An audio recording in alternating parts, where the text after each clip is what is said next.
穿着水晶盔甲的裂隙末影人，只有在雷暴天气会出现的沙地女妖，半边身子结冰的极冻漫游者，10几种强大的古代凶兽。这个模组里面这些生物的新颖设定可能会超乎你的想象。Hello， 大家好，这是从来不修村民的小豹啊，今天给大家带来一个古代凶兽模组。其实它官方的翻译叫做古代凶灵，但是我个人感觉跟凶灵没啥关系，所以我自作主张的修改了一下啊，一切以官方为准。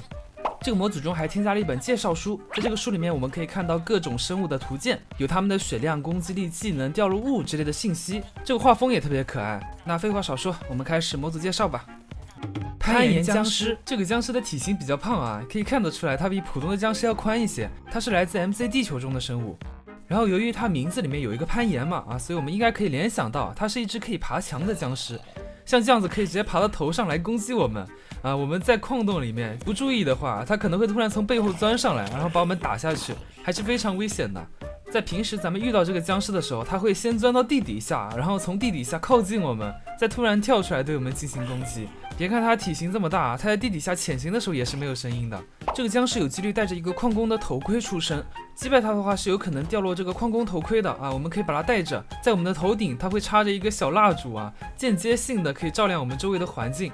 我感觉这个蜡烛虽然它不能常亮但是它对于这种洞穴冒险来说非常有氛围感感觉还是挺不错的。铁处女，铁处女是一种中世纪欧洲的酷刑刑具，在这个模组中，它是一种在地下深处发现的可怕生物。玩家如果遇见它的话，最好要远离它。虽然看起来好像没什么危险，但是一旦靠近它，它的机关就会被触发。可以看到它的身上现在就在射出一些尖尖的刺来攻击靠近的生物。它还会随机性的打开2扇铁门，将附近的玩家或者生物吸到它的中间，并进行处决。它的生命值也比较高有足足40点突然一下子给你吸过去，要是没及时反应过来的话，就会被秒掉。所以咱们可以在远处拿弓箭射它，距离比较远的话，它是没什么威胁的。击败成功之后会掉下一些尖刺，还有一些铁锭。使用这个尖刺可以做一个机关，这个机关可以用红石激活，右键之后就会刺出一个刺。如果上面有被关着的怪物的话，那它的脚底板肯定会非常痛。然后它还有一个升级版，是用半线弓合成的，就是只要踩上去，这个尖刺就会生成。极地灵狐，这是一种在雪岩上生成的非常可爱的小狐狸，它没有什么攻击性但是它身上的冰刺会进行自我保护。玩家可以这样子一直追赶它，但如果靠它太近的话，它的冰刺就会自动触发，对附近的生物造成减速还有伤害。而当它这个刺消失了之后，不管我们怎么靠近它，怎么打它，它都不会反抗。我们可以用兔肉或者鸡肉来驯服这2只狐狸它们会繁殖出一个小狐狸，这3只狐狸都会开始保护我们，不过只有这个小狐狸会跟随我们。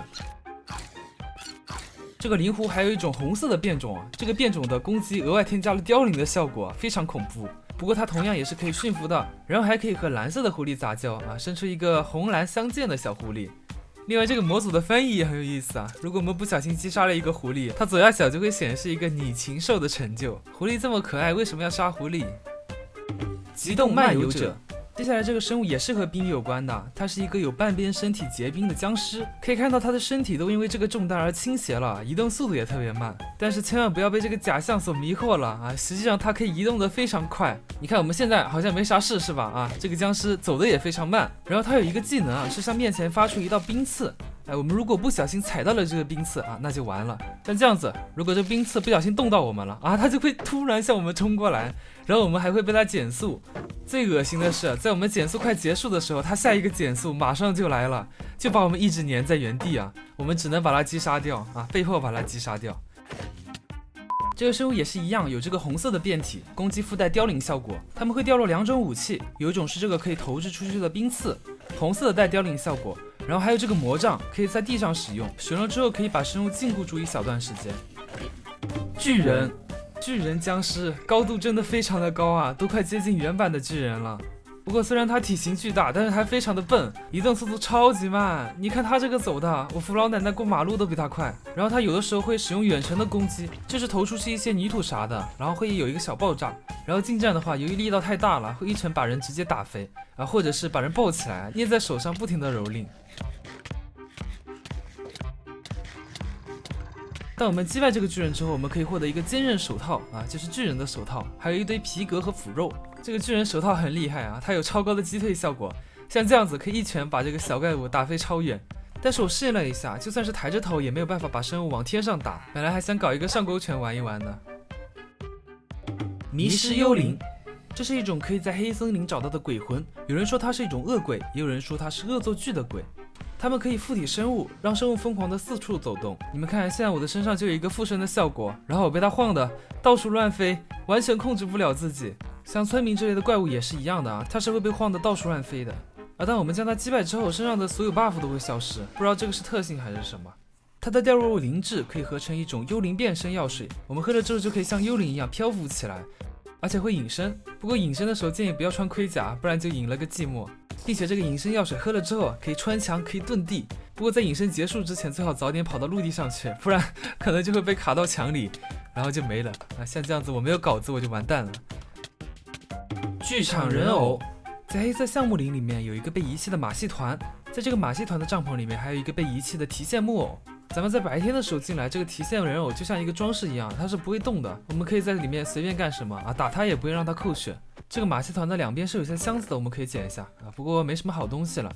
而一到了晚上，中间这个提线人偶它就会突然开始动起来，并且会对玩家发起攻击，有的时候会丢出这种小彩球，这小彩球撞到玩家的话就会对玩家造成伤害。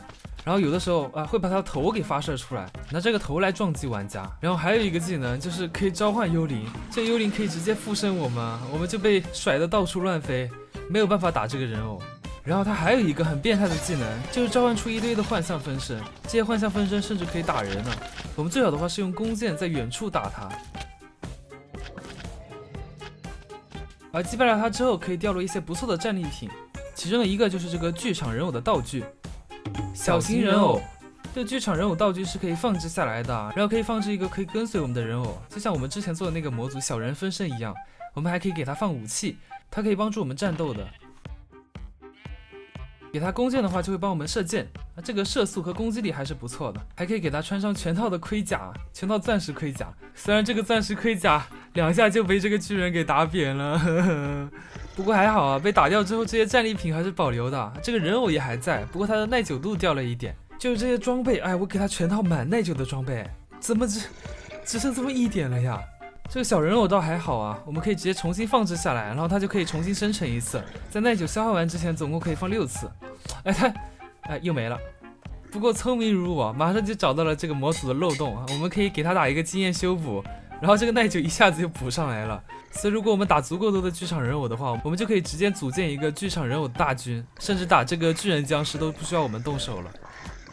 地狱猎犬，在地狱有一种骄傲而又暴躁、浑身发烫的狗狗，它会主动攻击玩家，并且攻击会附带灼烧伤害，移动速度还特别快，经常可以打我们背身。我们可以用腐肉驯服它，不过并不是在满血的时候。这狗狗非常的傲娇啊，必须要我们打它几下把它打服了才行，把它的血量打到比较低的时候再喂它吃腐肉，就可以驯服成功了。这也太麻烦了。不过它的战斗力还是挺强的，而且移动速度特别快。当我们接下来一只野生的地狱猎犬的时候，它会掉落一些炭黑皮毛，这个皮毛可以拿来做一个地狱猎犬的头。有了它之后，这些野生的地狱猎犬就不会再攻击我们了。蝶枭，一种在生成的时候就经常会重叠生成的猫头鹰。这个猫头鹰是非常友好的，甚至是旅行者们的好伙伴。